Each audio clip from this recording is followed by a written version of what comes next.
When your product finally hits retail shelves, the real test begins. Will people actually pick it up? If you want instant feedback, real-time reactions, the fastest way to turn shoppers into loyal fans is to get behind that sampling table. I have done tons of samplings myself, especially during the first year of launching my business. I was almost out in the store every single weekend. So when I do sampling, I consistently sell about 30 to 40 units per 3-hour window.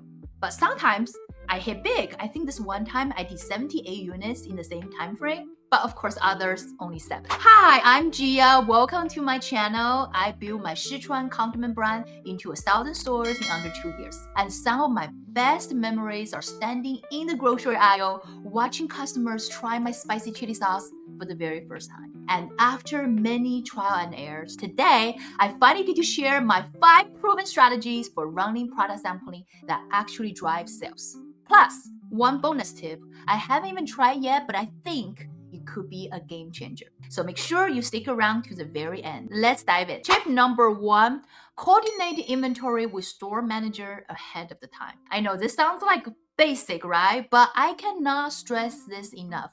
Make sure the store has enough product in stock on your demo day. There are many times I have driven an hour to a store, set up my table, started sampling, and sold out in 45 minutes. Not because I'm too awesome, well, maybe I am, but it's because there weren't enough inventory in the store. Store managers, they're like juggling a million things. Ordering extra stock for your sampling day, it is definitely not on top of their mind unless you remind them. So here is what I'll do. I will contact store manager at least 2 weeks before the sampling day so that they have plenty of time to get your order in for the next delivery from the distributor. Most managers, they do appreciate the heads up, and if they forget, follow up 3 days before, just to be sure. Tip number 2, pick high traffic time slots and strategic location. Not all demo times are created equal. So if you're sampling on, let's say, a Tuesday morning at 10 a.m., you're going to see fraction of what the foot traffic you get on a Saturday afternoon. So those are the time slots that I think in order. Saturday, 11 to 2, they are the peak shopping time. Usually like families, I think couple, meal preppers, those are the people that come in. Then Saturday from 2 to 5, still solid traffic, but slightly more relaxed. And then Sunday from 11 to 2, great for brunch shoppers and churchgoers. Sunday 2 to 5, decent, but you can see the momentum slows. Weekdays, only if you're targeting a very specific demographic, like the retirees or stay-at-home parents. Location is just as important as timing. So those are 2 of my favorite spots. One is near the entrance. You catch people when they first walk in and they're more open to exploring. Second is by the checkout register. This is a prime real estate for impulse buyers. They're already shopped, they're in line, they're more likely to grab that one more item. But what if you get placed in the back of the store? It's okay, don't worry about it. Walk around with a sample tray. Don't just wait for people to come to you, go to them. So tip number 3, always align your sampling with a store promotion. This is one of the most effective strategy I use, and it's shockingly underutilized. So when a customer try your product and likes it, the next question is, how much is it? If it's a full price, some will still buy, but if you can say, actually, it's 20% off today only, you just turn a maybe into a solid yes. How to make this happen? Talk to your broker or distributor and ask them to set up a temporary price reduction, TPR, or a promotional discount on your sampling weekend. Most retailers are open to this because it drives traffic and sales. The key is to create urgency. Make them feel like today or this weekend is the only time they can buy at a discount. Tip number 4, be friendly, knowledgeable, and strategic, but not too pushy. Your energy and approach can make or break a store sampling. Here's my philosophy. I want people to feel welcome, not pressured.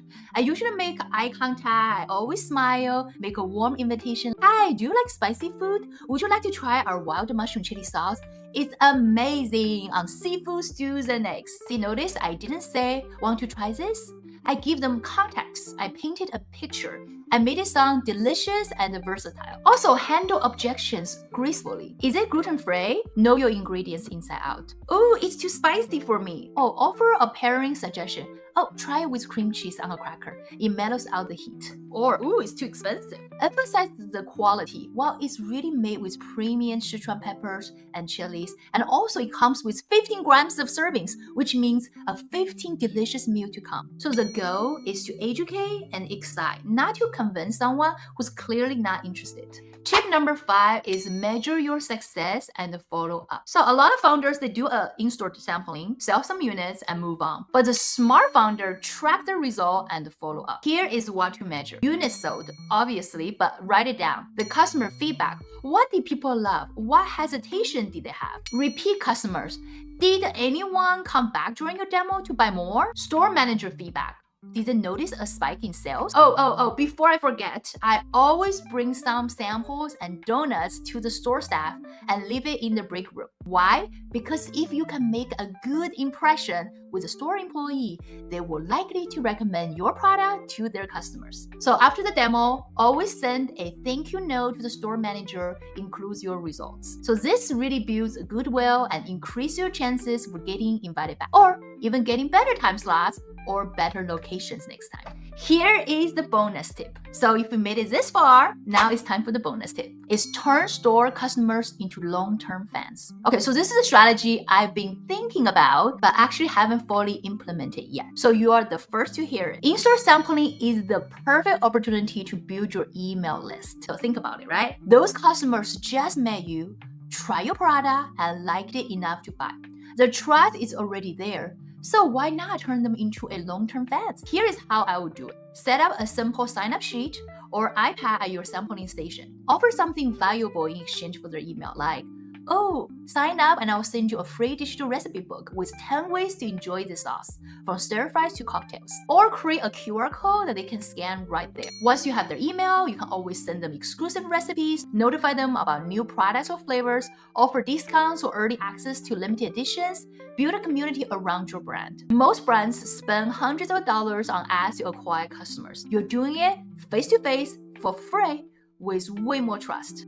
I think this could be huge. I'm planning to test it at my next in-store sampling. If you try it first, let me know how it goes. So there you have it, 5 proven strategies for running in-store demos that actually drive store sales. In-store sampling isn't just about moving units that day, it's about building relationships, getting feedbacks, and creating brand evangelists who will talk about your product long after the demo ends. As founders, we spend so much time dealing with distributors, brokers, and buyers, but the real magic happens when you're face-to-face with the people who actually use and love what you've created. That's why sampling is still one of my favorite parts of this journey. Alright, that's it for today's video. If this was helpful, hit subscribe. I've got more founder-to-founder lessons coming your way.